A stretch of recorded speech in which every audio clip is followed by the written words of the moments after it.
ഇടത്ത് വന്നിരുന്നിട്ട് എൻ്റെ നാടക റിഹേഴ്സൽ ഇവിടെ ഈ കേക്ക് ഗ്രൗണ്ടിൽ നടക്കുമ്പോഴേ രാത്രി 12 മണി വരെ ചാക്കോ മാഷ്, ഞാനാണ് സംവിധായകൻ എങ്കിലും ചാക്കോ മാഷ് അതിന് വേണ്ടുന്ന നിർദ്ദേശങ്ങളും കാര്യങ്ങളും എല്ലാം കൊടുത്തുകൊണ്ട് ഞങ്ങളോടൊപ്പം നിന്ന ഒരു വ്യക്തിത്വമാണ്. അന്ന് അദ്ദേഹത്തിൻ്റെ വിവാഹം കഴിഞ്ഞിട്ടില്ല. അദ്ദേഹം എൻ്റെ ഉമ്മറത്ത് കിടന്ന് പിറ്റേ ദിവസം രാവിലെ എഴുന്നേറ്റ് ട്യൂട്ടോറിയൽ കോളേജിലേക്ക്, മാഷ് ഇംഗ്ലീഷ് അധ്യാപകനായിരുന്നു അവിടെ. അപ്പോൾ ഇംഗ്ലീഷ് കുട്ടികൾ ക്ലാസ് എടുക്കാൻ വേണ്ടി പോയതൊക്കെ ഞാൻ ഓർക്കുന്നുണ്ട്. അന്ന് മുതലുള്ള ഞങ്ങളുടെ ബന്ധം ഇന്നും വളരെ ശീതളമായി തുടരുകയാണ്. അതൊക്കെ എല്ലാ നാടകക്കാരെയും സ്നേഹിക്കുന്ന മറ്റൊരു ഗുരുനാഥനാണ് ചാക്കോ ഡി അന്തിക്കാട്. ഇന്ന് വളരെ തീയോടെയൊക്കെ അപ്പനായിരിക്കുക എന്ന് പറയുന്ന അഭിമാനം തീർച്ചയായിട്ടും വേണം. വലിയ കാര്യമില്ല അത്. അപ്പൊ ആ രൂപത്തിൽ ഉള്ള ഞങ്ങളുടെ ചാക്കോ മാഷ് സ്നേഹപൂർവ്വം ക്ഷണിക്കും.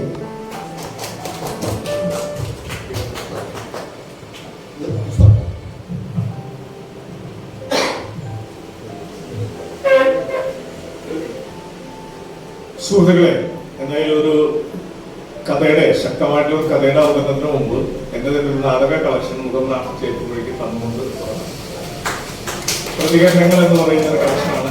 2017 ഇറങ്ങിയതാണ്. 10-33 നാടകങ്ങളുണ്ട്. അപ്പോൾ ഇത് മുഖത്തിന്റെ ഒരു പ്രചോദനമായിട്ട് മുഖത്തിന് സമ്മാനിക്കുക.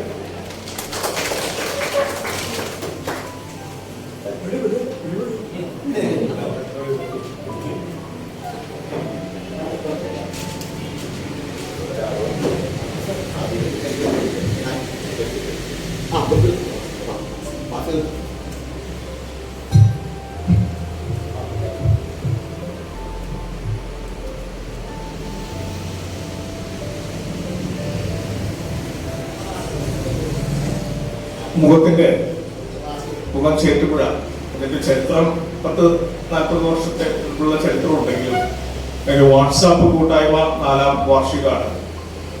അതിന്റെ ഭാഗമായിട്ടാണ് MN വിനയകുമാറിന്റെ ഈ കഥ ഇവിടെ അവതരിപ്പിക്കണമെന്ന് പറഞ്ഞത്. രാവണി മാഷ് നമുക്ക് ലോകത്തിലെ മലയാളികൾ മുഴുവൻ അറിയുന്ന രാവണി മാഷാണ് അത് ഉദ്ഘാടനം ചെയ്തിരിക്കുന്നത്. ഞങ്ങളുടെ കാവ്യശിക്കയുടെ ചെയർമാൻ കൂടിയാണ്. മലയാള കവികളുടെ കൂട്ടായ്മയാണ് കാവ്യശിക്ക. അതിന്റെ ഒരു 5 വർഷം മുമ്പ് ഫോം ചെയ്ത കാവ്യശിക്കയുടെ ചെയർമാനാണ്. MN വിനയകുമാറിനെ കുറിച്ച് പറയുന്ന കാര്യമില്ല, വിശദീകരിച്ച് കഴിഞ്ഞിട്ടുണ്ട്. ജില്ലാ സെക്രട്ടറിയാണ്. പുരോഗമന സംഘം തൃശ്ശൂർ ജില്ലാ സെക്രട്ടറിയാണ്. ഒരുപാട് ആക്റ്റീവായിട്ട് നിൽക്കുന്നതാണ്. ഞാൻ ഈ തിയോന്റെ കാര്യം പോർഷൻ പറയുന്ന പോലെ തന്നെയാണ്. അഭിമന്യു എന്ന് പറയുന്ന അഭിമാനിക്കാവുന്ന ഒരു മലയാളത്തിലെ ഏറ്റവും മികച്ച 10 സംവിധായകരിൽ ഒരാളാണ് അദ്ദേഹത്തിന്റെ മകൻ. ജനവേദി എന്ന് പറയുന്ന ഒരു വലിയൊരു കൂട്ടായ്മ, ഒരു വലിയ നാടക സമിതി തന്നെയുണ്ട്. അപ്പോ ഒരുപാട് അഭിമന്യുവിന്റെ നാടകങ്ങളെ കുറിച്ച് ഞാൻ എഴുതിയിട്ടൊക്കെ ഉണ്ട്. അപ്പൊ അങ്ങനെയുള്ള ഒരു മകനും കഥയിലൂടെ വന്ന് നാടകത്തിലൂടെ ഗംഭീരമായിട്ട് മുന്നോട്ട് പോയ ഒരു ചലിച്ചുകൊണ്ടിരിക്കുന്ന ഒരുപാട് പേർക്ക് ട്രെയിനിങ് കൊടുക്കുന്ന കക്ഷിയാണ് അഭിമന്യു വിനയകുമാർ, വിനയകുമാറിന്റെ മകൻ. അപ്പൊ വിനയകുമാറിന്റെ കഥ വായിക്കുക എന്നുള്ളതാണ്. രാവണി മാഷത്തിന്റെ പശ്ചാത്തലം പറഞ്ഞു. ഇനി ഞാൻ വീണ്ടും വിശദീകരിക്കുന്നില്ല. എന്തായാലും ഒരു ഇരുണ്ട കാലഘട്ടത്തെ, നമ്മുടെ യൂറോപ്പിലെ 10 നൂറ്റാണ്ട് നീങ്ങുന്ന ഇരുണ്ട കാലഘട്ടത്തിനെ ഓർമ്മിപ്പിക്കുന്ന തലത്തിലുള്ള ഒരു 3 ദിവസമാണ് ഈ ഗോത്ര വംശഹത്യ എന്ന് പറയുന്നത്. ഒരു സാമ്രാജ്യത്വ അജണ്ടയിൽ വരുന്ന ഒരു യുദ്ധവെറിയും കലാപവെറിയും കൊലപാതകവെറിയും ഒക്കെ ഉണ്ടാക്കുന്നതിലൂടെ മനുഷ്യന്റെ ജനാധിപത്യ ബോധത്തെയും നമ്മുടെ എന്താ പറയാ ഈ സെക്യുലറായിട്ടുള്ള മതേതര ബോധത്തെയും ഒരുമിച്ച് ജീവിക്കുന്ന ആ സംസ്കാരത്തെയും തകർത്തുകൊണ്ട് വംശീയമായിട്ടുള്ള ഹത്യ, അതിലൊരു വർഗീയത എന്ന് പറയുന്ന രീതിയിൽ ഒരു പ്രത്യേക സമുദായത്തെ ഒറ്റപ്പെടുത്തിക്കൊണ്ട് ആക്രമിക്കാനുള്ള ആഹ്വാനം ലോക നിലവാരത്തിൽ കൊടുക്കുന്ന എല്ലാ തലത്തിലും മലയാളികൾ ഈ സമുദായത്തിലുള്ളവരെ, മുസ്ലിം സമുദായത്തിലുള്ളവരെ വെറുക്കണം എന്നുള്ള ആ ഒരു അജണ്ടയുടെ ഭാഗമായിട്ട് സംഭവിച്ചതാണ് ഇതെല്ലാം. അദ്വാനിയുടെ രഥയാത്ര. അപ്പൊ അതൊക്കെ നമ്മൾ ചരിത്രം പറയുമ്പോൾ കുറെ പറയട്ടെ. 89 കഴിഞ്ഞ് 91 ആ ഒരു രഥയാത്രയ്ക്ക് ശേഷം 92 ബാബറി മസ്ജിദ് പൊളിക്കപ്പെടുന്നത്. ബാബറി മസ്ജിദ് പൊളിക്കപ്പെടുന്നതിന് മുമ്പ് ഇന്ത്യ കണ്ട ഏറ്റവും ഡിഗ്രിപ്പനായ തെരുവ് നാടകമായിരുന്നു ഈ പറഞ്ഞ രഥയാത്ര. ആറ്റം മുതൽ ഈയറ്റം വരെ തെരുവ് മുഴുവൻ ഉപയോഗിച്ചുകൊണ്ടാണ്. പക്ഷെ അതിന്റെ ലക്ഷ്യം എന്ന് പറയുന്നത് ലോകസമാധാനവും മതേതരത്വവും ജനാധിപത്യമല്ല. ഈ വംശഹത്യയിലേക്ക് ആഹ്വാനം ചെയ്യുന്ന ഒരു ടെക്നിക്കാണ്. അപ്പൊ അതിന്റെ തുടക്കം കുറിച്ചത് ബാബർ മസ്ജിദ് കുളിക്കപ്പെട്ടുകൊണ്ടാണ്. പിന്നത്തെ ഒരു 10 വർഷം എന്ന് പറയുന്നത് ഈ 10 വർഷത്തെ ഇടവേളകളിലാണ് ഈ സംഭവം. 2002 എന്ത് ചെയ്തു, മറ്റൊരു അജണ്ട വർക്ക് ചെയ്തു. അപ്പോ ആ സമയത്ത് ഈ സബർമതി എക്സ്പ്രസ് എന്ന് പറയുന്നത് അത് അയോധ്യയിൽ നിന്ന് സന്യാസിമാർ പോകുന്ന എക്സ്പ്രസ്സിലെ ആക്രമിക്കപ്പെട്ടു. അത് 2 ബോഗി കത്തിച്ചു. അതിന്റെ അകത്തുനിന്ന് തീ വന്നതാണ് എന്നൊരു വിഭാഗം, പുറത്തുനിന്ന് പ്ലാൻ ചെയ്ത് വേറൊരു കമ്മ്യൂണിറ്റി വന്നിട്ട് ഇവരെ നശിപ്പിച്ചതാണ്. അത് ആത്മഹത്യാപരമായിട്ട് ആ കമ്മ്യൂണിറ്റി അത് ചെയ്യില്ല, പക്ഷെ അങ്ങനെയാണല്ലോ അതിന്റെ ന്യൂയോർക്കിൽ പുറത്ത് ഈ അമേരിക്കൻ ലോബിയിലൊക്കെ ഇരുന്നിട്ടുള്ള ചില അജണ്ടകളാണ്, യുക്തിപരന്മാരായിട്ട് ഡിസ്കസ് ചെയ്യുമ്പോൾ വരുന്ന സംഗതികളാണ്. എങ്ങനെയൊരു കോസ്റ്റ് ക്രിയേറ്റ് ചെയ്യണം, ചുമ്മാ പോയിട്ട് കൊല്ലാൻ പറ്റില്ല. അപ്പൊ ആ കോസ്റ്റ് ക്രിയേറ്റ് ചെയ്യപ്പെട്ടതാണ്. കോടതി വിധികളും ഒരുപാട് കാര്യങ്ങൾ നടന്നതാണ്. ആ ഒരു പശ്ചാത്തലത്തിലാണ് തീവണ്ടിയും സംഭവിക്കുന്നത് എന്ന കഥ വളരെ ശക്തമായിട്ടാണ് എഴുതിയിട്ടുള്ളത്. രാവിലെ മാഷ് പറഞ്ഞ പോലെ ഒരുപാട് പരത്തി പറയാതെ ചെറിയ ബിംബങ്ങളിലൂടെ മിഠായി വാങ്ങാൻ വരുന്ന കുട്ടികളും അവരൊക്കെ എങ്ങനെയാണ് അറ്റാക്ക് ചെയ്യപ്പെടുന്നത് ചെറിയ ഇതിനേക്കാൾ സൂക്ഷ്മമായിട്ട് ചെറിയ ബിംബങ്ങൾ, ഒരുപാട് വിഷ്വൽ സാധ്യതകളുള്ള കഥയാണ് ഈ കഥ. മാഷ് പറഞ്ഞ പെൺകുട്ടീനെ ആക്രമിക്കുന്നതിനൊപ്പം തന്നെ പല പല ബിംബങ്ങളുണ്ട്. നമുക്ക് അതിലൂടെ ഒന്ന് പോകാം. വളരെ 30 വയസ്സിൽ പ്രായം പിടിച്ചെടുത്തിയാതെ കണ്ണിന് ചില പ്രശ്നങ്ങളുണ്ട്. തീവണ്ടിയിൽ സംഭവിക്കുന്നു. ജലോർ ദുർഗ് എന്ന് പറയുന്ന കളക്ഷനാണ്, എം.എൻ. വിനയകുമാറിന്റെ കളക്ഷനാണ്. National book stall NPS ഇറക്കിയതാണ്. ഈ സമാഹാരത്തിലാണ് ഈ കഥയുള്ളത്. 2014 NPS ഇറക്കിയ പുസ്തകമാണ്. അതിലാണ് തീവണ്ടിയിൽ സംഭവിക്കുന്നത്. ഇത്തയുടെ എഴുത്ത് മേശപ്പുറത്ത് കിടക്കുന്നു. ഒരാഴ്ച മുമ്പാണ് അത് വന്നത്. 12-ാം തീയതി കുടുംബസമേതം നാട്ടിലെത്താനായി ടിക്കറ്റ് എടുത്തിരുന്നത്. ദിവസം എടുത്തപ്പോൾ പരിപാടി മാറ്റി. അക്ഷരങ്ങൾ തമ്മിൽ തൊടാതെ ഗുരുഗുനാ എഴുതി നിറച്ചിരിക്കുന്നു. ഇടതുവശത്തും മുകൾ ഭാഗത്തുമുള്ള മാർജിനിലേക്കും പതിവ് പോലെ സ്വരങ്ങളും വ്യഞ്ജനങ്ങളും സങ്കടങ്ങളും കയറി പിടിപ്പിച്ചിട്ടുണ്ട്. ഈ വക എഴുത്തുകൾക്കൊന്നും എന്നെ സ്വാധീനിക്കാൻ കഴിയില്ലെന്ന് പലതവണ പറഞ്ഞിട്ടുള്ളതാണ്. കുണുക്കുകളില്ലാത്ത ഭാഷയാണ് എനിക്കിഷ്ടം. ഇന്ത്യക്കത് അറിയുകയും ചെയ്യാം. പിന്നെ കഥയോ കവിതയോ എഴുതാൻ അറിഞ്ഞുകൂടാത്തതിനാലും മനസ്സ് തുറക്കാൻ ഒരാളെ കിട്ടാത്തതിനാലും മനസ്സിൽ കെട്ടി നിർത്തിയതെല്ലാം ഇല്ലണ്ട് കിട്ടുമ്പോൾ തുറന്നുവിടും. ജലോറിലാണ്, രാജസ്ഥാനിലെ ഒരു ജില്ലാ ആസ്ഥാനമാണെങ്കിലും നമ്മുടെ ഒരു ഗ്രാമത്തോളം പോകുന്ന പട്ടണം. ഒരു സിനിമാ തിയേറ്റർ ഇല്ല, ഒരു കോളേജ് ഇല്ല, വലിയ ആശുപത്രി ഇല്ല. ആകെ കുറച്ച് പൊടിപിടിച്ച സർക്കാർ കെട്ടിടങ്ങളും 1 മീറ്റർ ഗേജ് റെയിൽവേ സ്റ്റേഷനും. ഒറ്റ രാത്രി കൊണ്ട് അഹമ്മദാബാദിലെത്താം. ഗുജറാത്തിന്റെ തലസ്ഥാനം അഹമ്മദാബാദിലെത്താം എന്നത് ഭാഗ്യം. രാത്രി കൊണ്ട് എന്ന് പറയുമ്പോ പകൽ വണ്ടി കിട്ടില്ല. അതുകൊണ്ടാണ് ഈ ഒറ്റ രാത്രി കൊണ്ട് എത്താമെന്ന് പറയുന്നത്. രാത്രി കൊണ്ട് എന്ന് പറയുമ്പോൾ പകൽ വണ്ടി കിട്ടില്ല എന്നത് തന്നെയാണ് ധരിക്കേണ്ടത്. കൊള്ളുന്ന ചൂട് നിമിത്തമാണോ അങ്ങോട്ട് പകൽ ബസ്സും തീവണ്ടിയും ഇല്ലാത്തത് എന്ന് സംശയം തോന്നിയിരുന്നു. മോന് മനസ്സിലാവാനിട്ടാണ് ഇവിടെ വന്നു നിന്ന് അനുഭവിച്ചറിയണം. വീടിനകത്തിരുന്നാൽ തലയ്ക്കകത്ത് എന്തോ പുകഞ്ഞ് കയറും. അതിരാവിലെ തന്നെ പുറത്തിറങ്ങിയാലോ വസ്ത്രങ്ങൾക്കിടയിലൂടെ ഓരോ നിമിഷവും ഓരോ കുടം വെള്ളമാണ് ഊർന്നിറങ്ങുക. ഇങ്ങനെയൊക്കെയാണ് എഴുതുക. തണുപ്പിനെ കുറിച്ചായാലും ഇത്ര കടുത്ത ഭാഷ തന്നെ ഉപയോഗിക്കും. നാട്ടിൽ ജീവിക്കുന്നവർ എങ്ങനെയായാലും ഇതൊന്നും മനസ്സിലാവില്ല. ഒരു ദിവസം എന്റെ തലയ്ക്ക് നൊസ്സാവും. അത് തന്നെ സംഭവിച്ചു. ജോലിക്കാരിയായ ഇത്തയ്ക്ക് മുന്നിൽ ഒരു ദിവസം ലോകം കീഴ്മേൽ മറിഞ്ഞു. ചികിത്സയ്ക്ക് നാട്ടിൽ വരേണ്ടി വന്നു. പിന്നീടുള്ള എഴുത്തുകൾക്ക് മൂർച്ച കൂടിക്കൊണ്ടിരുന്നു. ആരെയോ തോൽപ്പിക്കാൻ വേണ്ടി എന്നോണം തുടർച്ചയായി ഇത്തയെത്തി. ഇപ്പോൾ മേശപ്പുറത്തുള്ള ഈ കത്ത് കൂട്ടത്തിൽ ഒന്നായി കരുതിയതായിരുന്നു. മീറ്റർ ഗേജ് ലൈൻ വെട്ടിപ്പൊളിച്ചിരിക്കുകയാണ്. പണി നടക്കും. 1 വർഷമായി ഇതുവഴി തീവട്ടിയില്ല. മുമ്പ് പലതവണ എഴുതിയ സംഗതികൾ ഇന്ന് ഓർമ്മിപ്പിക്കുകയാണ്. അഹമ്മദാബാദിൽ ബസ് ഇറങ്ങി നഗരം മുഴുവൻ ചുറ്റി വേണം റെയിൽവേ സ്റ്റേഷനിലെത്താൻ. ഫൈസലിനെയും സൈനബിയെയും കൊണ്ട് ഇപ്പോൾ അഹമ്മദാബാദിലൂടെ സഞ്ചരിക്കാൻ ധൈര്യം പോരാ മോനെ. ഞാൻ ചേർത്ത, അതുകൊണ്ട് ടിക്കറ്റ് ക്യാൻസൽ ചെയ്യുന്നു. ഇനി അടുത്ത കൊല്ലം വരാം. ഇത്രയുമാണ് കത്തിലെ വിവരങ്ങൾ. ആരെയോ കുത്തിനോക്കിക്കാനായി മനഃപൂർവ്വം എഴുതിയ ചില വരികളുമുണ്ട്. ഇത്ത എങ്ങനെയാണ് ഇവിടെ കഴിയുന്നതെന്ന് നിനക്ക് അറിയില്ല മോനെ.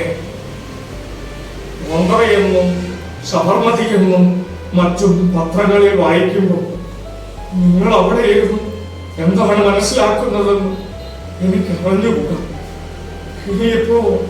ഇനിയിപ്പോ യുദ്ധമാണ് പോലും. ഇതേ അന്തരീക്ഷത്തിൽ നിന്ന് ഓരോന്ന് വലിച്ചൂരി തലയിൽ വെക്കുകയാണ് പണ്ടും ഇതായിരുന്നു ഇത്തയുടെ സ്വഭാവം.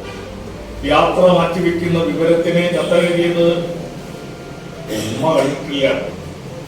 അപ്പുറത്തുണ്ടെങ്കിലും നടക്കാൻ വയ്യാത്തതിനാൽ അത് കണ്ണിൽപ്പെട്ടില്ല. ഇത്തയുടെ എഴുത്ത് കാണാപ്പാടം പഠിച്ച് അർത്ഥമറിയാതെ ഒരുവിടലായിരുന്നു ഉമ്മയുടെ പണി. ഇടയ്ക്ക് കത്തിൽ നിന്നും പഠിച്ച ചില സംഗതികൾ ചോദ്യരൂപത്തിൽ എടുത്തിരുന്നു. സ്ഥലകാല ബന്ധമില്ലാത്ത ചോദ്യങ്ങളാവും അത്. ഒരു ദിവസം മുറ്റത്ത് കളിക്കുന്ന കുട്ടികളുടെ ഇടയിലേക്ക് കയറി ചെന്ന് അപ്പോൾ തന്നെ ഉത്തരം കിട്ടേണ്ട അടിയന്തര പ്രാധാന്യമുള്ള വിഷയമെന്ന നിലയിൽ ഉമ്മ ചോദിച്ചു, മക്കളെ, ഈ പൊക്രാൻ വെച്ചാൽ എന്താ? വലിയ ബോംബാ? കുട്ടികൾ അല്പനേരം അന്തം വിട്ടു. പിന്നെ കൂട്ടത്തോടെ ജീവിച്ചു. കത്തിന് വലിയ പ്രാധാന്യമൊന്നും അവർ കൽപ്പിച്ചിരുന്നില്ല. ഇതയും കുട്ടികളും കൊല്ലത്തിലൊരിക്കൽ വന്നു പോകുന്നുണ്ടെങ്കിൽ അതിലൊരു വിഷമം ഉണ്ടായി എന്ന് പറഞ്ഞു. ഫൈസൽ മിഠായി വാങ്ങാൻ പോയതായിരുന്നു. 2-3 പേർ കത്തിലേക്ക് വരാണ്. ഫൈസൽ മിഠായി വാങ്ങാൻ പോയതായിരുന്നു. 2-3 പേർ ചേർന്ന് അവന്റെ കൈ പിടിച്ച് ഞെരിച്ചു. കയ്യിലെ ചില്ലറ നാണയങ്ങൾ വാങ്ങി ഓടയിലേക്ക് എറിഞ്ഞു.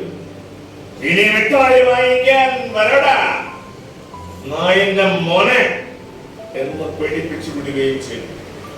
13 വയസ്സാണ് അവന്. ഞാൻ എന്ത് ചെയ്യും? ഇങ്ങനെ ഫൈസലിനെ കുറിച്ച് എഴുതുന്നതിന് പകരം ചിലപ്പോൾ ഒട്ടകത്തിന്റെ കണ്ണിലെ ധൈര്യത്തെ കുറിച്ചാവും എഴുതുക. മനുഷ്യർക്ക് വേണ്ടി മാർബിളും ഗ്രാനൈറ്റും ചുമക്കുന്ന ഒട്ടകം. പിന്നെ 3000 അടി ഉയരത്തിലേക്ക് അടികൾ കയറി പഴയ രാജകൊട്ടാരം നിൽക്കുന്നിടത്തേക്ക് കല്ല് ചുമന്ന് കയറ്റുന്ന മനുഷ്യർ. അരിഞ്ഞെടുത്ത മാർബിൾ കല്ലാണെന്നവർ ചുമന്നുകൊണ്ട് പോകും. ഒരു കല്ല് മുകളിൽ എത്തിച്ചാൽ അവർക്ക് എന്ത് കിട്ടും ആവോ? ആർക്കറിയാം. ചിലപ്പോൾ പണമായൊന്നും കിട്ടുന്നുണ്ടാവില്ല. പൗരാണിക ഭാവങ്ങൾ കല്ലിലല്ല, ഒട്ടകത്തിന്റെയും കല്ല് ചുമന്ന് കയറ്റുന്ന മനുഷ്യന്റെയും ദാരിദ്ര്യത്തിന് ഒരു നിറമുണ്ട്. ഇവിടെ ജാലോറിൽ വന്നാൽ അത് കാണാം. ഇടുക്കു വഴിയിലേക്ക് തുറന്നു വെച്ച കക്കൂസുകളുമായി നിൽക്കുന്ന വീടുകൾ. ആ വഴിയിലൂടെ മാലിന്യങ്ങൾ ഉടച്ച് നടന്നു പോകുന്ന മനുഷ്യർ. പക്ഷെ വിശപ്പിനെ പറ്റി അവർ സംസാരിക്കുകയേയില്ല. അവർക്കത് അറിഞ്ഞുകൂടായിരുന്നു. മനസ്സിലായില്ലേ ഞാൻ എവിടെയാണ് ജീവിക്കുന്നതെന്ന്? താമസ സ്ഥലവും ജോലി സ്ഥലവും തമ്മിൽ അകലം വർദ്ധിച്ചപ്പോൾ എനിക്ക് തീവണ്ടി യാത്രയ്ക്കായി വളരെയധികം സമയം നീക്കി വയ്ക്കേണ്ടി വന്നു. ഇതേപോലെ കേരളത്തിന് പുറത്തല്ലെന്ന് മാത്രം. ഷൊർണൂർ റെയിൽവേ സ്റ്റേഷന്റെ പാർശ്വത്തിൽ ഒരു കനകാംബരമുണ്ട്. മിന്നുന്ന പൂക്കളുമായി കുളിർമേനി ഉലഞ്ഞ് എപ്പോഴും കാറ്റിനോട് കുടുങ്ങുന്ന കനകാമ്പൻ. ആകാശത്ത് കുളിച്ച് നീലനിറമായി തീർന്ന പൂമ്പാറ്റകൾ ഏതു നേരവും അതിനെ വലയം ചെയ്ത് നിൽക്കും. അതിനെ ഒന്ന് നോക്കുകയോ അതിനെക്കുറിച്ചൊരു നല്ല വാചകം പറയുകയോ ചെയ്യുന്നത് റെയിൽവേ സ്റ്റേഷനിൽ എത്തുന്ന പലരുടെയും ജീവിതത്തിന്റെ ഭാഗമാണ്. എനിക്കിത്തെ ഓർക്കാനും താരതമ്യം ചെയ്യാനും ഉള്ളതാണ് കനകാമ്പൻ. പൂക്കൾ നിറയുമ്പോൾ അതിന്റെ മുന്നിൽ ചെന്നു നിൽക്കുന്നത് സുഖമാണ്. നിത്യേന 7 മണിക്കൂർ തീവണ്ടി അതൊരു ചെറിയ കാര്യമല്ല. എനിക്ക് പോക്കറ്റടിക്കാരെ കണ്ടാൽ മനസ്സിലാവുമെന്നായി. അങ്ങനത്തെ പല സംഘങ്ങളുമുണ്ട്. അവരിൽ ചിലർ എന്നോട് സമയം ചോദിക്കുകയോ ഇപ്പോൾ ഏത് സ്റ്റേഷൻ ആയി എന്ന് ചോദിക്കുകയോ ചെയ്യുമ്പോൾ അവർക്ക് തോന്നാറുണ്ട് ട്രെയിൻ യാത്രയിൽ കണ്ടുമുട്ടുന്ന. തീർച്ചയായും അവർ സാധാരണ മനുഷ്യരല്ല. വളഞ്ഞ മൂക്ക്, ചുണ്ടിന്റെ അസാധാരണ നിറം, ചെവി ആരോ പിടിച്ച് തിരുമിയാലെന്ന വിധമുള്ള ചുവപ്പ്, ഇങ്ങനെ പല തരത്തിൽ അവർ മുദ്ര വയ്ക്കപ്പെട്ടു. തിരക്കുള്ള വണ്ടിയിൽ അവർ നടത്തുന്ന ഗൂഢാലോചനകൾ അടുത്തു നിന്ന് കേൾക്കാൻ ചിലപ്പോഴൊക്കെ എനിക്ക് അവസരം ലഭിച്ചു. ബാഗ് ബ്ലേഡ് വെച്ച് കീറുന്നത് ഞാൻ നേരിട്ട് കണ്ടിരുന്നു. അതൊക്കെ വിളിച്ചു പറയാൻ പാടില്ലെന്ന് എനിക്കറിയാം. ജീവിതം നിലനിന്ന് പോകണമല്ലോ. ഇന്നലെ മറ്റൊരു കാഴ്ച കാണാനിടയായി. പോക്കറ്റടിക്കാരിൽ ചിലർ വേഷം മാറിയിരിക്കുന്നു. നെറ്റിയിൽ കുറി, കാവി വസ്ത്രം, കാവി കൊണ്ടൊരു തലേക്കെട്ട്. അവർ 3 പേർ സംഘം ചേർന്ന് കണ്ടപ്പോൾ എനിക്ക് ആദ്യം അസ്വസ്ഥത തോന്നി. അവരുടെ മുഖത്തിന് ഇപ്പോൾ വന്ന മാറ്റം ഭയമുളവാക്കുന്നതാണ്. പക്ഷേ പിന്നെ ഞാൻ സങ്കല്പിച്ചത് ഏതെങ്കിലും സീരിയൽ അഭിനയത്തിനുള്ള വേഷമാവുമെന്നാണ്. ഷൂട്ടിംഗ് പ്ലേസിൽ നിന്ന് അഭിനയിക്കുന്ന വേഷത്തിൽ ചാടി പുറപ്പെട്ടു പോരാൻ ഇവർക്കൊരു മടിയുമില്ല. ഇന്നലത്തെ കാഴ്ച ഇങ്ങനെയായിരുന്നു. നന്നായി വസ്ത്രം ധരിച്ച് പെൺകുട്ടി അവരുടെ അരികിലൂടെ ആളുകളെ വതഞ്ഞു മാറ്റി നടന്നു നീങ്ങുകയായിരുന്നു. ആ കുട്ടിയുടെ ബന്ധുക്കൾ അടുത്ത കമ്പാർട്ട്മെന്റിലോ മറ്റോ ഉണ്ടായിരുന്നിരിക്കും. തെല്ലൊരു കൗതുകത്തോടെ ഇറങ്ങി നടന്നതായിരുന്നു അവൾ. ആ പുതിയ വേഷക്കാരിൽ ഒരാൾ അവളെ ചേർത്ത് പിടിച്ചതും ചുണ്ടിൽ ചുണ്ട് ചേർത്തതും ഒരുമിച്ച് കഴിഞ്ഞു. പെൺകുട്ടി അറപ്പോടെ പുറകോട്ട് മാറുകയും അളവിക്കരയായി വാതുറക്കുകയും ചെയ്തു. ശബ്ദം പുറത്തു വന്നു. ടിക്കറ്റ് പരിശോധിക്കാനെത്തിയ കോട്ടും സൂട്ടും അണിഞ്ഞ ഒരാൾ അവരുടെ അടുത്തുകൂടെ നടന്നു പോകുന്നുണ്ടായിരുന്നു. അയാളും അവരും തമ്മിൽ എന്തെങ്കിലും സംസാരിച്ചിട്ടുണ്ടാവണം. ഇക്കാര്യത്തിൽ ഇടപെടരുത് എന്നോ മറ്റോ അവർ വാശി പിടിച്ചിട്ടുണ്ടാവണം. ഉദ്യോഗസ്ഥൻ അനുസരണക്കേട് കാണിച്ചിരിക്കും. ഇരുണ്ട കാവി വസ്ത്രങ്ങൾക്കകത്തുനിന്ന് അവർ ചെറിയ ഉദ്യോഗസ്ഥൻ എന്നൊക്കെ പതുക്കം ചോദിച്ചിട്ടുണ്ടായിരിക്കും. അപ്പൊ സംഭവിക്കുന്ന റിയാക്ഷനാണ്. ഇരുണ്ട കാവ്യ വസ്ത്രങ്ങൾക്കകത്തു നിന്ന് അവർ ചെറിയ ശൂലങ്ങൾ പുറത്ത് ദുഃഖമുള്ളതും പുതിയതുമായിരുന്നു. അവർ ആയുധമെന്ന് പറയാനാവില്ല. മനോഹരമായ കാഴ്ച തന്നെയായി. അവരിൽ ഒരാൾ അയാൾ ഓമനിക്കും വിധം ആ ചെറിയ ശൂലം കൊണ്ട് തല കൊടുത്തു. പിന്നെ അയാളുടെ ചങ്കിനെ കുത്തി.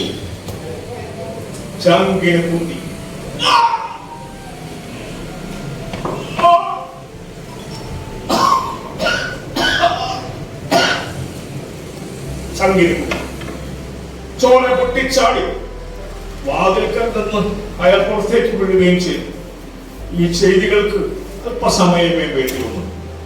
ഇന്നത്തെ പത്രത്തിൽ അതിനെ പറ്റിയുള്ള വാർത്തയൊന്നും കണ്ടില്ല കേട്ടോ. ഒരുപക്ഷെ ഏതെങ്കിലും ഒരു മൂലയിൽ ആ വർത്തമാനം കിടപ്പുണ്ടാവും. ശ്രദ്ധയിൽപ്പെടാത്തതാവാം. കനകാമ്പനം കണ്ടൊടിഞ്ഞും വാടിയും നിൽക്കുന്നു. ഇന്ന് ആരോ അതിനെ ദ്രോഹിച്ചിട്ടുണ്ട്. മുറുക്കാൻ തുപ്പലേറ്റ് അത് അപമാനിതയാവുകയും ചെയ്തിട്ടുണ്ട്. ആകാശത്തു നിന്ന് വിരുന്നു വരാറുള്ള പൂമ്പാറ്റകൾ ഇപ്പോൾ അതിനെ വട്ടമിട്ട് പറക്കുന്നില്ല. ഇത്തെഴുതിയ വർത്തമാനങ്ങൾ ഇപ്പോൾ പുതിയ രീതിയിൽ എന്റെ സിനിമകളിലൂടെ സഞ്ചരിക്കാൻ തുടങ്ങിയിട്ടുണ്ട്. ഒരു നീല വെളിച്ചം തലയ്ക്കകത്ത് തളം കെട്ടി നിൽക്കുന്നു. യാത്രക്കിടയിൽ ഞാൻ അപരിചിതരിൽ നിന്നും ഒഴിഞ്ഞു മാറുന്നു. റെയിൽവേ സ്റ്റേഷനിൽ മുഴങ്ങുന്ന മുന്നറിയിപ്പുകൾ കൃത്യമായി പാലിക്കുന്നു. ആളുകളെ സംശയത്തോടെ വീക്ഷിക്കുന്നത് ശീലമായി മാറിയിരിക്കുന്നു. ആളുകളെ സംശയത്തോടെ വീക്ഷിക്കുന്നത് ശീലമായി മാറിയിരിക്കുന്നു. ഇത്തരം അസുഖം എന്നെയും ഇടികൂടുകയാവണം. 2002 സെപ്റ്റംബർ മാതൃഭൂമി നൃത്തം അതിൽ പ്രസിദ്ധീകരിച്ച് പറയാം. വളരെ ശക്തമായിട്ടുള്ള 10-20 രാഷ്ട്രീയ പ്രാധാന്യമുള്ള ആ ഒരു സംഭവത്തെ ബേസ് ചെയ്ത് 2000-ന് ശേഷം എഴുതപ്പെട്ട കഥകളിൽ ഈ കഥ എന്തായാലും ഉൾപ്പെട്ടിരിക്കുമെന്ന് പറഞ്ഞുകൊണ്ട് കഥ കേരളത്തിന് സമ്മാനിച്ച വിനയകുമാറിന് അഭിവാദ്യങ്ങൾ അർപ്പിച്ചുകൊണ്ട് നിർത്തുന്നു. എല്ലാവർക്കും നമസ്കാരം.